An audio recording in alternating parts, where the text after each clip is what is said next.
이슈 진단 이어가겠습니다. 중국의 전인대가 폐막됐습니다. 앞서서도 중국의 성장성은 좀 둔화되더라도 새로운 정부 정책에 대한 기대감이나 도시화 정책에 대한 여러 가지 이슈들이 오히려 우리 시장에는 긍정적으로 작용할 수 있다라는 해석들이 나왔었는데요. 중국 증시 오늘은 일단 하락 출발을 했습니다. 자세하게 중국 시장 들여다보고 여러분들에게 필요한 투자 전략도 세워드리겠습니다. 미중 산업경제연구소 조영찬 소장 전화 연결도 했습니다.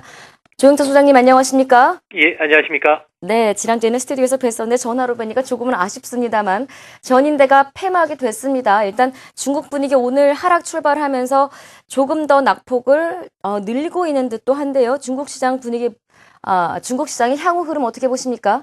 네, 중국 증시는 아무래도 전인대가 끝나면서 새로운 호재가 없는 진공 상태에 들어갔는데요. 이제 정권 교체가 됐기 때문에 철도부의 재편이 시작되고요. 부패 척결, 환경 대책 강화 같은 여러 가지 조치가 나올 겁니다. 특히 부동산과 관련해서는 양도 차익의 20%를 소득세로 징수하는 아주 강력한 부동산 규제책이 발표됐는데요. 이 때문에 중국에서 경기의 바로메타라고 할 수 있는 전력 사용량이 1월에서 2월 사이에는 5% 가까이 좀 둔화되는 그런 모습입니다. 이 때문에 주가는 좀 무거운 편이 될 것 같이 보이고요. 특히 앞으로 주가의 흐름에 그 향배를 쥐고 있는 것은 450조에 달하는 그 철도부의 재편 과정이 이 부채를 어떻게 해소하느냐인데요.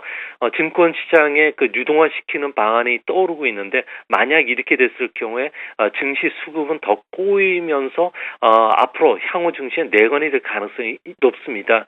이 때문에 증시는 당분간 개별 종목장이 펼쳐질 것으로 보여지는데요. 민간금융시장 개혁이라든지 의료제도 개혁, 문화산업 촉진과 같은 이런 정책을 중심으로 한 종목들이 좀 움직이지 않을까 보여집니다. 일단 중국 증시 자체는 큰 틀에서는 조금 조정 국면을 피할 수는 없겠습니다만 그래도 개별주들의 활발한 장세는 지속될 것이다. 이제 이렇게 요약될 수가 있을 것 같은데요. 이제 문제는 우리 시장에 얼마나 영향을 미칠까이지요. 그런 개별 정책이나 이런 종목들의 움직임들이 우리 시장에는 또 어떤 수혜로 작용을 할 수 있을지요. 네, 중국은 지금 그 성장 방식을 수출해서 내수로 이번에 돌리기로 했고요. 예. 또 환경 보호나 자원 절약뿐만 아니라 현대 서비스 산업을 새로운 엔진으로 만드는 그 육성 작업에 들어갔습니다. 또 시장 경제를 도입을 해서 혁신을 통해서 기업 그 창조적인 활력을 불어넣기로 했는데요. 이 때문에 당장 러시안 캐시같처럼 서민금융시장의 중국 진출이 더 늘어날 것으로 보여지고요.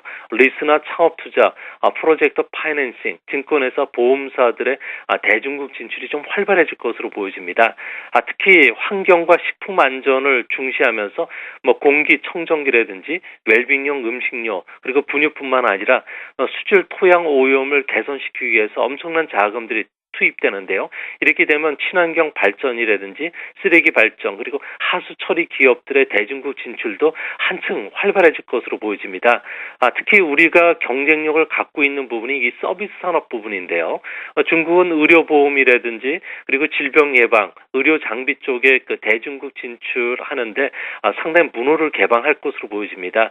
이로 인해서 우리 시장에서 지금 움직이고 있는 임플란트라든지 치과용 장비 그리고 진단용 그 시약과 같은 쪽에서는 대중국 특수들이 앞으로 일어날 것으로 보여지기 때문에 중국물과 관련해서는 편입 비중을 이들 종목 중심으로 좀 늘리셔야 되지 않을까 보여집니다. 어쨌거나 큰 틀에서는 내수 정책이나 환경 보호, 현대 서비스 이런 정책들 내에서 좀 다양한 우리 기업들의 수혜 업종이 예상이 되고 있는데 뭐니 해도 전인대에서 가장 강조됐던 것이 도시화 정책입니다.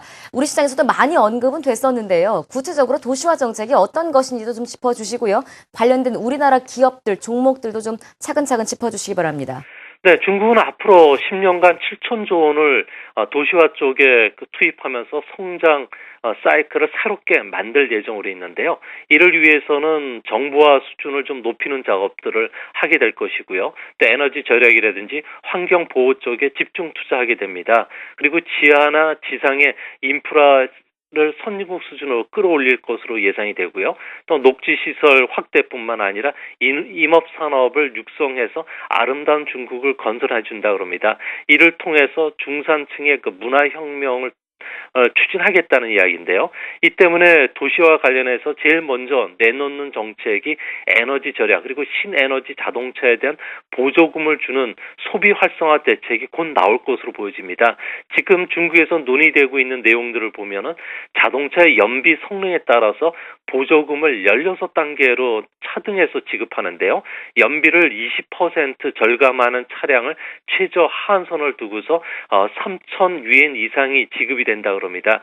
이렇게 되면 우리나라에서도 하이브리드 자동차가 가장 큰 수혜를 입을 것으로 보여지는데요. 이 때문에 일본과 견주어서 기술력을 갖춘 하이브리드 차량이라든지 부품을 생산하는 기업이 대중국의 특수를 입을 가능성이 높아 보입니다. 이에도 친환경 가구라든지 에너지 절약형 가전기업 그리고 연료에 포함된 유황 성분을 줄이는 기술 그리고 하수 처리나 폐기물 발전과 같은 쪽이 아무래도 이번에 그 중국의 소비 활성화의 대책의 최대 수혜가 될 것으로 보여집니다. 네, 끝으로 이 부분 하나 짚어보도록 하죠. 우리가 지금 뭐 환율 전쟁이다, 뭐 외환시장 이야기 많이 하는데 정작 중국 위안화 이야기는 좀 뜸했던 것 같습니다. 가만히 보니까 위안화 절상 속도가 조금 이제 탄력을 받고 있는 것 같아요. 중국 경기는 좀 둔화된다 이런 전문가들의 전망이 나오고 있는 가운데 위안화 절상 문제 속도가 더 가파라질 거라고 보십니까? 전망 어떻게 하십니까? 네, 중국은 위엔화 절상을 다시 용인하긴 시작을 했는데요. 하지만 2010년부터 이렇게 보면은 우리나라 원화라든지 태국의 바트와 같은 경우와 거의 비슷하게 움직입니다. 아무래도 수출 경쟁 국가보다 빠른 절상을 피하기 위해서인데요. 이제 문제는 앞으로 향후 경기 회복세가 뚜렷해지는 하반기. 부터는 이제 물가 상승 압력이 거세질 것으로 보여지고요. 또 올 9월 달에는 러시아에서 G20 정상회의가 개최가 됩니다. 이렇게 되면 위엔화의 국제화가 논의되기 때문에 7월부터는 위엔화가 아무래도 좀 빠른 절상 추세를 탈 것으로 보여지고요. 당분간은 위엔화는 현재 유지하고 있는 박스권이 6.2위엔과 6.4위엔은 좀 벗어나긴 좀 힘들지 않을까 보여집니다. 네, 위안화에 관한 전망까지 중국 증시와 또 우리 시장에 미칠 영향 자세하게 진단해 보았습니다. 미중 산업경제연구소 조용찬 소장 수고해 주셨습니다. 고맙습니다. 예, 감사합니다.